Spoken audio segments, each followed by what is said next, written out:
মূলোটাকে ভালো করে জল দিয়ে ধুয়ে নিয়েছি। এবার একটা পিলারের সাহায্যে মূলোটার স্কিনটাকে পরিষ্কার করে নেব। এবার এগুলোকে পাতলা পাতলা করে কেটে নেব।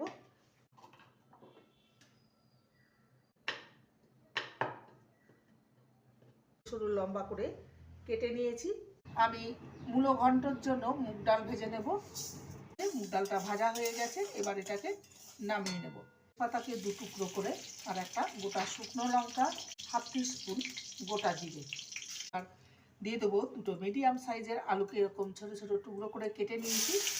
আলুটাকে লাল করে ভেজে নিয়েছি। এই সময় দিয়ে দেবো আদা বাটা, টমেটো কুচি, চেরা কাঁচা লঙ্কা, হাফ টিস্পুন হলুদ, হাফ টিস্পুন জিরে, ধনে গুঁড়ো, স্বাদ অনুযায়ী কষিয়ে নেবো। ভেজে রাখা মুগ ডাল, মূলোগুলো দিয়ে চিনি, গরম মশলা, ঘি, ধনে পাতা কুচি। নিরামিষ মূলোর ঘন্ট